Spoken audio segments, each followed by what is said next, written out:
Hello, welcome to Season 11 of The Horrific Podcast. We're two friends who live in different places but share a love for scary movies. This season, in each episode, we will not both watch the same movie on our own and then record a conversation together about it later. We have 10 previous seasons of doing exactly that, and it's time for something new. This season, each episode will focus on a larger horror topic, trend, or maybe even rumor. We'll speculate about upcoming movies, debate genre definitions, and do our best to apply the perspective of two people who have watched way too many horror movies to different types of horror media. Thanks for coming along for the ride. All right, another episode, Season 11, unstructured, flying by the seat of our pants. Back in the changing it up again. And this week, we're trying something a little different. Yes, we are. This episode is in the category of I watched, you watched. And we each picked a random horror movie from Netflix to watch. And we haven't talked about it. I haven't told you which one I watched. You haven't told me which one you watched. But in this episode, I'm going to tell you a quick overview of what I watched. Then you can tell me a quick overview of what you watched. And then we can ask each other questions about it. I love that idea. I also kind of wanted to guess what movie you watched. Did it start with an M? It did not. I'm out of guesses then. But it also means that we didn't watch the same film. Oh, clever boy. Thank you. No, so we have discussed like changing up a lot of stuff this season and kind of just trying stuff out. And one thing that you brought up previously was that we should have each randomly picked a movie for the other person to watch. And I think you're so right, because I saw so many movies that I was like, oh, he'd love that. He'd love that. And then I was like way in my own head about which one should I pick and what will that say about me and will it be good? And am I the reason the episode's going to be bad? When really it would have been so much easier if I just like picked something for you. So that's totally what we'll do the next time we do something like this. And it's also the reason kind of why we came up with the podcast. Because like we would send movies back to like, hey, you should watch this one, vice versa. Yes. Mm-hmm. And so it's just like, so when like I was picking one out, first off, I was trying to pick one out that I didn't think that you would be able to get because I'm competitive. Mm-hmm. And like when I say that you wouldn't be able to get, I mean understand, because you're simple-minded. Naturally. And then that's a lot of movies. This is the exact opposite. You're not simple-minded at all. And then what I ended up doing was watching a movie that I was like, I think he would, like, I felt like I was away from my spouse or like my kid, like when we go out, like Katie and I go out on dates and it's like, all we do is talk about it. So like all I could do is think about what would he like here? So I put thought in our relationship. I never stopped thinking about our relationship. Really? Yeah. Aw. So yeah, we're starting off pretty good here. And I don't think we really have much to argue about because we're just telling each other about movies that the other person hasn't seen. Mm-hmm. So I feel like this is going to be one of our more harmonious episodes. I hope it's not dull, but I figure you can introduce your movie and then give the high overview, and then I'll introduce mine and do the high overview, and then we can ask each other questions about them. Okay. I like it. I love it. Okay. So tell me about your movie. So the movie I watched was Malevolent. Have you ever seen it? Is that the one where Angelina Jolie plays the witch from Snow White? No. So this movie specifically is about a brother-sister duo that fake being paranormal investigators. The brother has some debt that he has to pay back kind of thing. And they end up going to a house. Let's just put it this way. They end up going to the wrong house. I will say this movie was okay. It wasn't the greatest in the world, but I enjoyed it because I'm that type of person. But anyways, brother gets in financial trouble. So they get a call, and the sister, who in this film is played by the same girl from Midsommar, Florence Pugh, P-U-G-H. They go to this house to investigate, quote unquote investigate. And while there, weird things start happening. Florence starts feeling like she sees a couple things and, some weird things go on. Like Jackson's like, hey, this is good stuff. Just keep it going kind of thing. Keep up the good work. And Florence is like, hey, this isn't a show. Yeah. This is serious stuff. And so you have almost a mixture of like found footage style film with like a haunted house kind of thing. And so basically the person who called to have the house checked out was an older lady, and she said the kids won't stop screaming. Like basically these ghosts are just screaming and it's driving her nuts and she's had enough. And so as they're driving away from the house, he sees one. Turns out it was just some old dude. He got hit. But because of that, they wrecked their car and like they're busted. Like no one was wearing a seatbelt. This was supposed to be in the 80s. And I said there was 4 of them. Beth was the other one. It happened to be Jackson's girlfriend. Jackson's the brother. His girlfriend went flying. She's dead. Gone. Boom. Not coming back. They're all like, I can't. Like they're barely moving and stuff. Well, anyways, they take Jackson. This random guy shows up. And when I say random guy, I mean he's not in the film before. And all of a sudden he just randomly shows up. And he takes Jackson and goes back.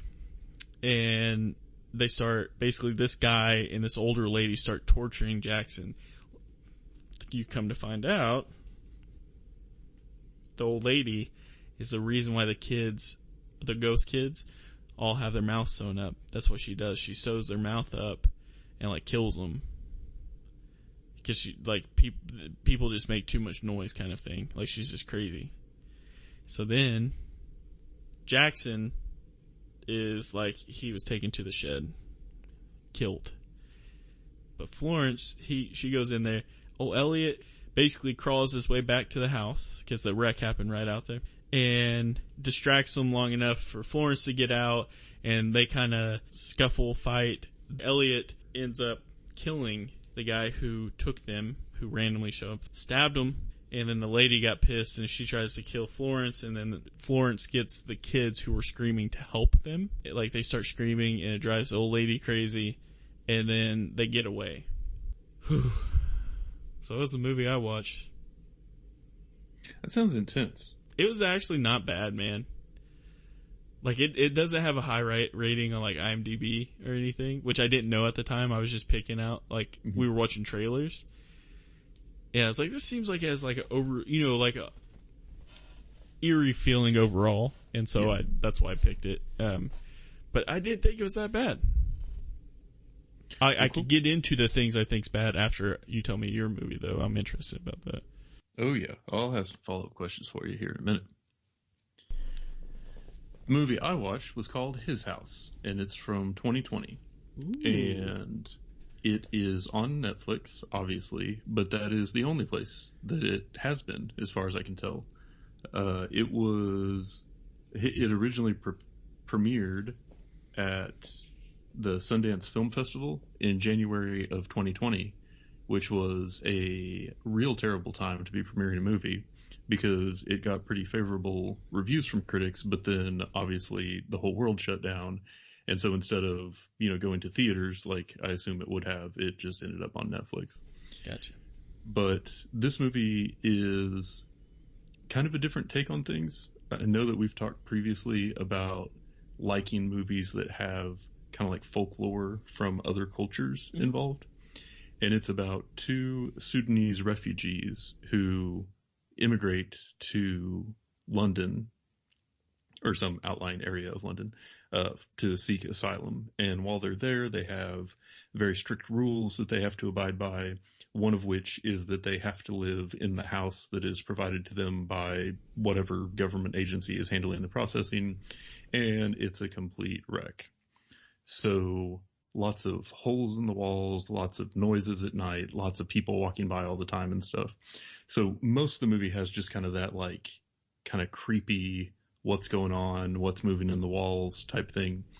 But really the main thing moving it forward is this idea that the husband really wants to just assimilate and embrace the new life and to put all of the old life behind him, whereas the wife feels like she doesn't fit in and wants to basically go back home, or at least go somewhere like home, so that she's not in this foreign place.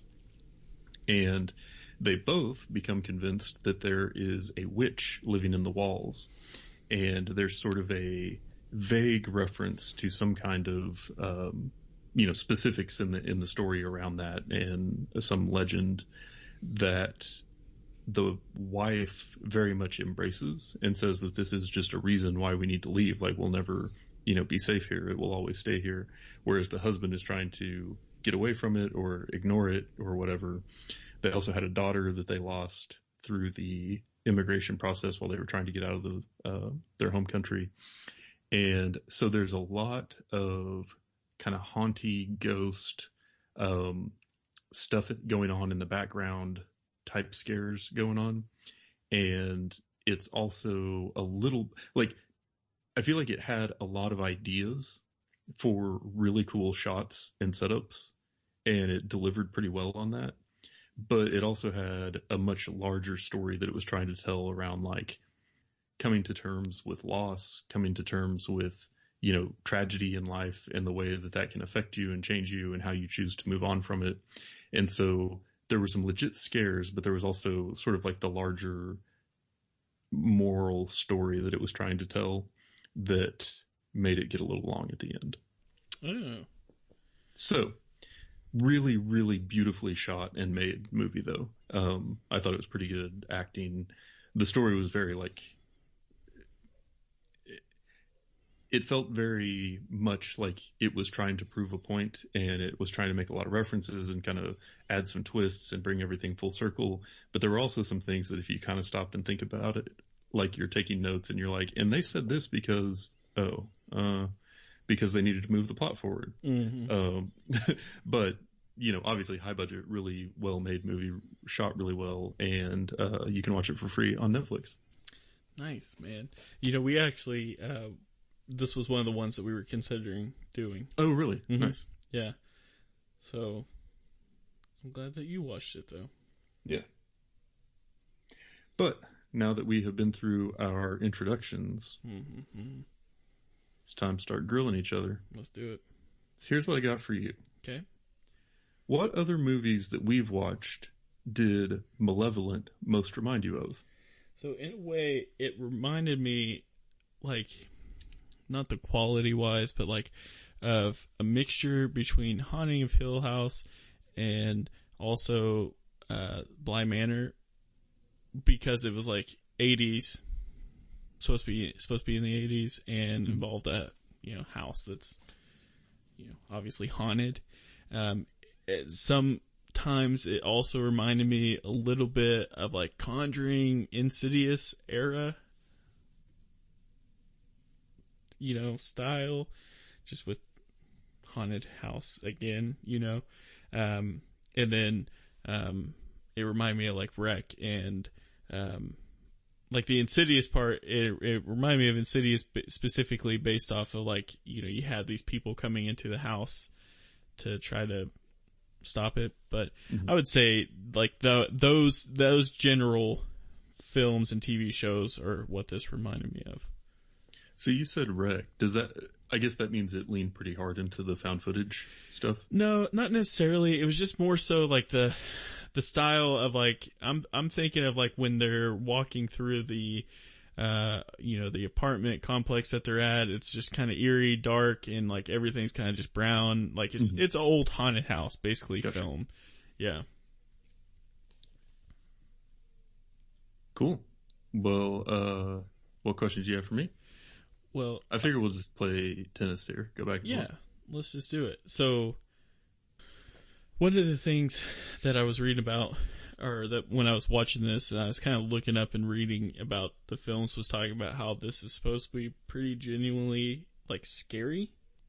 Would you say that this was more scary than the average horror film? That's a good question, because I would say that it had moments that were like up there. You know what I mean? Like it definitely had, like most of my notes are descriptions of specific scenes that really stood out to me that were like good horror scenes. But I would say that I don't think any of those happened after like the 3/4 mark in the movie. Oh, okay.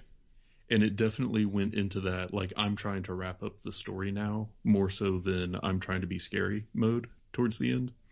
So I felt like it did not keep that pace, like we always talk about, like that being an important thing in horror movies.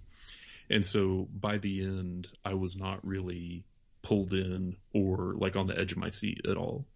But there were definitely some scenes that I thought were just as good as any horror scenes I've seen in the last couple of years. Yeah, because I was, I guess that's pretty, like, the question's not necessarily the best type, is it scary or not? That's something we kind of battle, but it's something I feel like we see a lot with horror movies, where it feels like they bring in the action, like when it's too late. It's like, hey, where were you start with something strong maybe, and then you have a long period of nothing, and then like towards the end, it's like, hey, where were you the past 45 minutes kind of thing. Yeah. Yeah. Yeah, and like, so the first scene that really stood out to me was pretty close to the beginning. And in the scene, it's at night, and the husband, they've kind of moved into this new rundown, beat up apartment, and he hears something rustling around inside the wall. And so like he's laying down on his side looking in, and the camera is pointing from the hole in the wall, like looking out at him. And he's like reaching in, trying to see if there's anything in there. And so you're just primed that he's going to get like his arm bitten, or, like something to come out of the wall at him or something. And then at one point he like leans up, and then you see laying on the ground behind him is just a flash of what looks like a like bloody corpse. But then it cuts away from it really fast. And that was one of those where like everything had been like super subtle and mostly like normal up, like within the realms of everyday life up until that point. And then that moment, because it was setting you up to expect the scare to be coming from the wall, and then there was like the really striking image on the other side of him, I thought that was just such a perfect setup and execution that was where I'm like, okay, I'm excited to see what else this movie has to show me. Nice. So yeah, several moments like that in this one, which were the payoffs, the things that made it worth watching, I think. Yeah. So back to your movie, what genres do you think it was trying to be, and how well did it pull them off? So I do think that this one just overall came out horror. So, you know how I've touched base on that multiple times. Yeah, my bad. I meant to say subgenres. Yeah. But, well, sorry, I was definitely getting there. So it's definitely like it, and what I mean by it's horror, it set out to be a horror film. Like that's what this movie was about. It wasn't like a cheap just add-on. Yeah, it was out to be scary, not out to tell a story and use horror tactics to draw you in. Right. Yeah. Yeah. Because if it was trying to tell a story, there was a lot of loopholes in this one. It was, I mean, don't get me wrong. Like I definitely enjoyed it, but it's like, like I was seeing like modern like hairstyles and makeups, and it was supposed to be like, you forget it's about to be in it. Anyways, it's just a, straight up ghost story. I can't remember the, specific genres. It wasn't, I wouldn't necessarily say monster at all, unless you want to consider like a human being old lady. She was definitely a monster, but it wasn't definitely trying to do that. I would just say it was a ghost story. Yeah, I mean, it definitely sounded paranormal. Yeah. Would you say that it was in like psychological at all, or was it mostly just sort of within the paranormal world? I would almost, so basically I would say I could say psychological, paranormal for sure, psychological in the sense of like, she doesn't realize that she can see these. So yeah, I would say psychological as well. So I would say this is a psychological, paranormal horror film. So like a lot of suspense, I'm guessing, when they're like in the house walking around and stuff. Yeah, and you have, just like the typical, like, you don't know what's around the corner kind of thing. Now, there is a period of time when they're not in the house. Like, they're doing one, but you kind of know it's lighthearted, but once they're in this house, overall, just everything's creepy. Like, the brother's obviously trying to get money and stuff, and so it's strange. Like, he's ignoring the creepy parts because of his needing financial gain. Mm-hmm. But, I would say the psychological part is just like her mom had like, you know, those crazy visions. She cut her eyes out because, you know, she was seeing these ghosts or whatever, shadows, I think is what they were calling them. And you come to find out, like, she starts kind of having that, but she can't figure out, like, they didn't know that's what the mom had. They thought she just went crazy. Yeah. And so it's like she's kind of thinking, is this happening to me too, kind of thing. Yeah, nice. Yeah. Yeah. What would you categorize yours as, though? I think mine was kind of the same mix, but with the opposite balance. So I feel like it was very much a psychological horror movie, and but it was sprinkled with some like hard paranormal scares. So it was definitely like a lot of ghosts. A lot of the ghosts looked kind of more like zombies. I think they mostly represented people that the couple had known who had died and like not made it out. And there was a whole thing with like their daughter / adopted daughter. But I think even though my favorite scenes were the ones that were more like intense and, you know, ghostly, the one that I think was probably my favorite part, or was the best like representation of what this movie was trying to be at its best, is there's a scene when the wife is leaving to go to a clinic, I guess just like a doctor's office, and she's walking through like their massive apartment complex and trying to find the clinic, but she hasn't ever been there before. She hasn't lived in that type of society before where you have all these tall buildings and stuff. And she gets very turned around, and she kind of runs into some people who you're not sure how they're going to react, and they like make fun of her a little bit and are a little bit threatening, and you're like, what way is this going to go?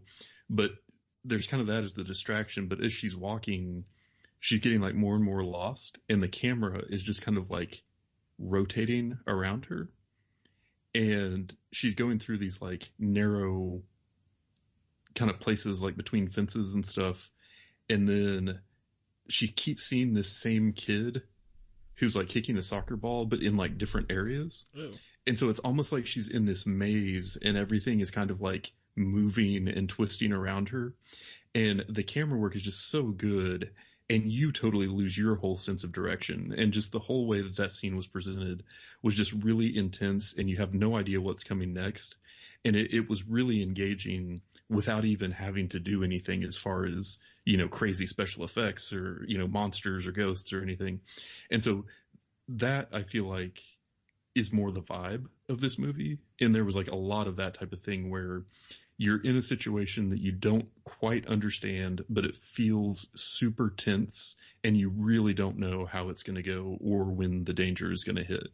And so for me, this one was a good example of, you know, pretty intense psychological horror, and using the paranormal stuff to kind of underpin that, or to keep the intensity up. See, I really like, you know, it's definitely something I think was done before this, but it kind of reminds me of like The Shining, when you don't know like where you're at, kind of thing. For like, sure. I really like that. I appreciate that, because I think once people start getting the bearings of where they're at in the house or whatever scene that they're at, then that's when they become more confident and less scared. But if you're on the tip of your toes, then...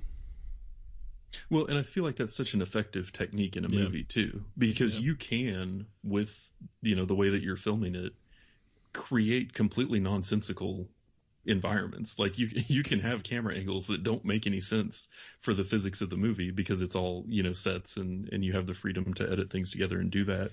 And I think that as an audience member, even on like a subconscious level, that just kind of puts you on edge. Yeah, I could see that. I think it's, as long as you can stay on the edge. I think that's where this one kind of lacked a little bit, because they were like non-believers trying to do this, like fooling, like there was almost like a sense of like humor tied to it. Mm-hmm. You know, I think like when they were toasting at one scene, they were, you know, toasting to the Scots and their, you know, haunted lands or something, you know, something to that effect. And, you know, it's just a little weird. So what were your favorite scenes in your movie?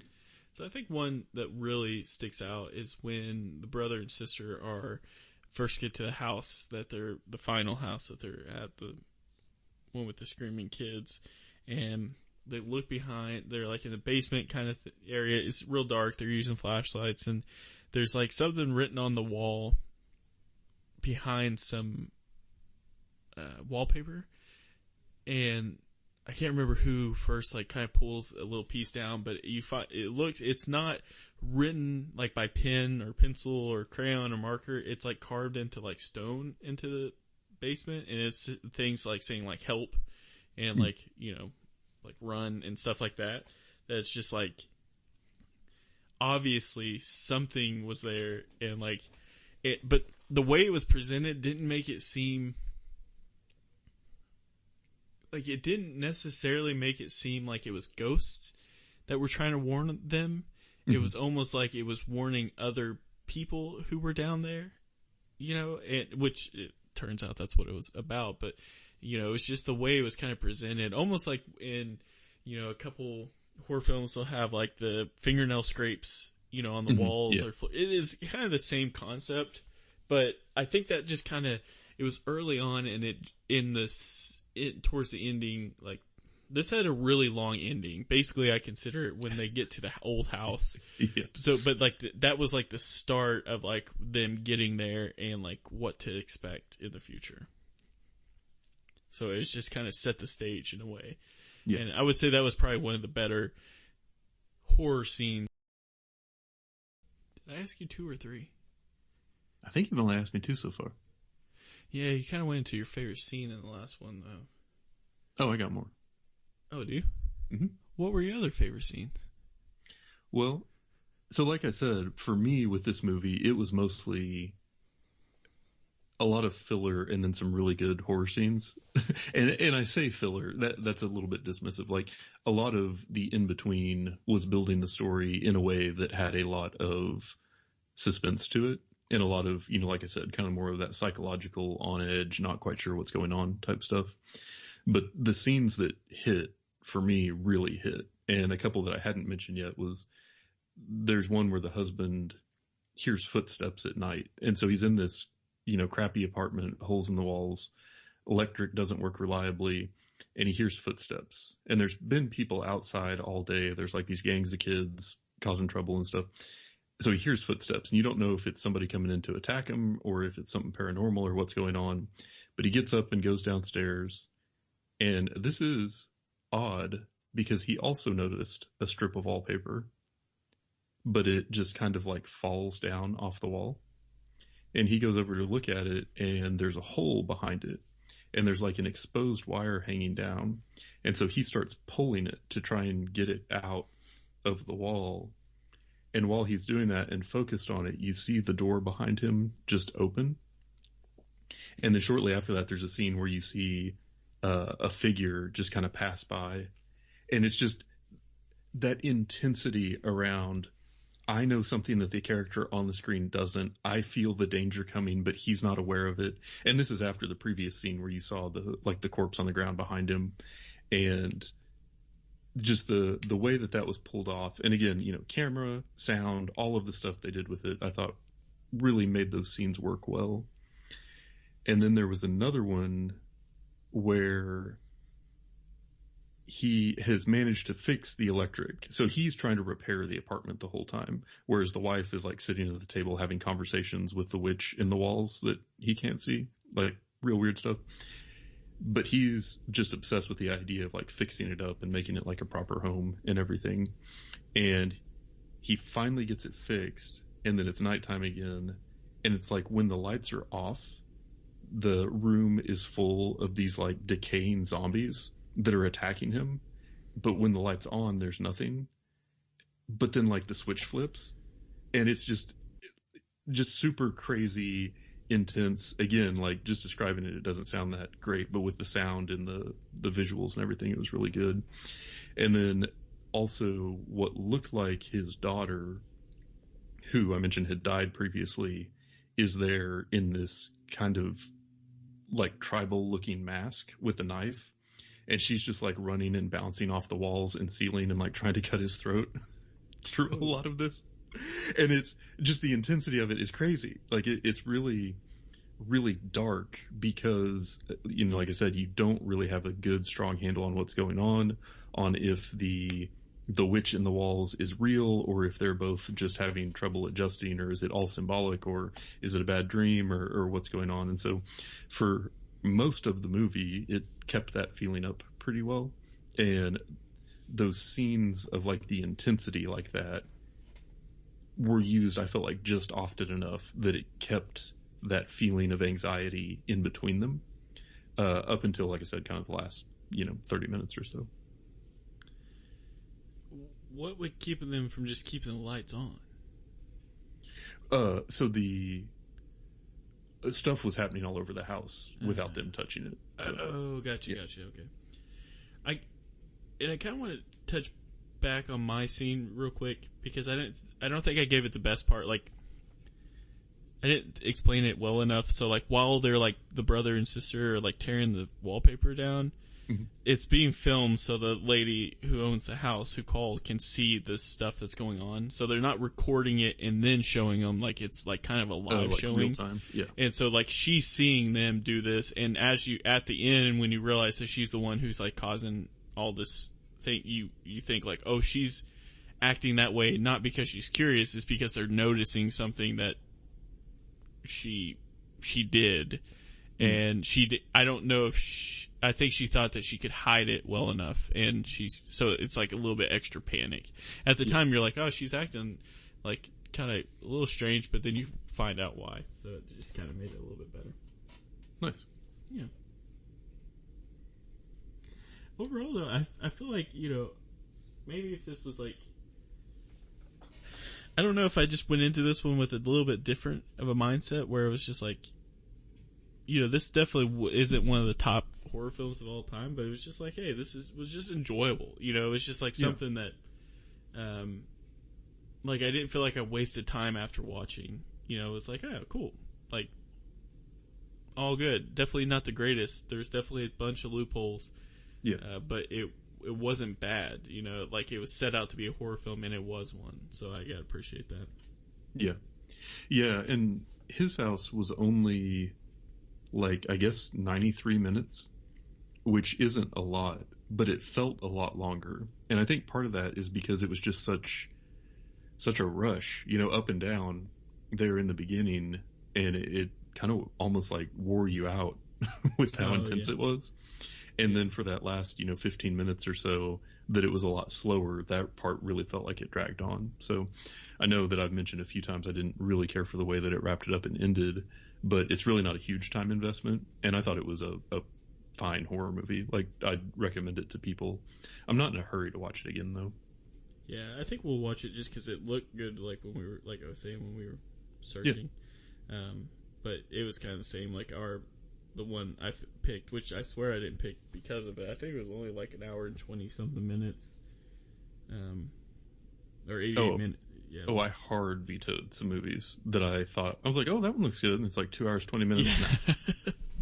I was trying to pick one for the content, but I thought it was funny though after it was done, because it did seem like a short film. Like it definitely seemed short to me, and I thought, oh, that's funny. You just naturally went towards the one that was,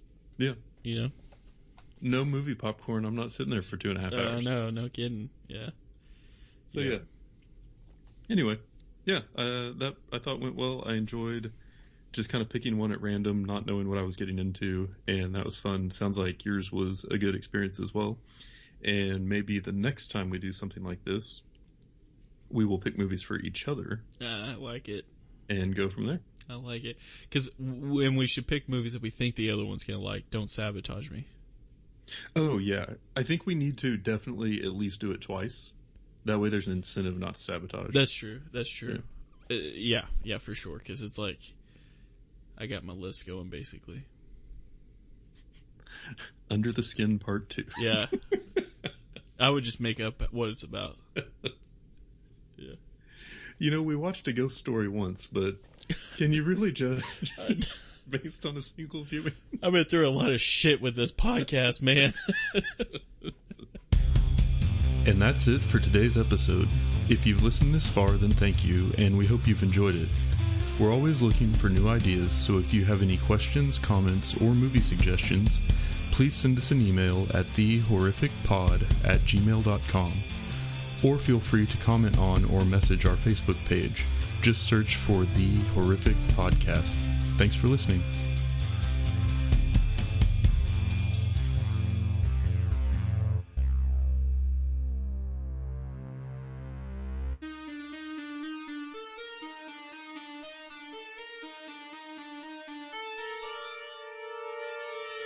We are recording the episode. You're recording. I am sitting here silently in protest. What are we protesting today? Inequality. For who? Us. Oh, you're right. Let's just sit here and have a moment of silence. Ass clown Joe Rogan has millions of monthly listeners.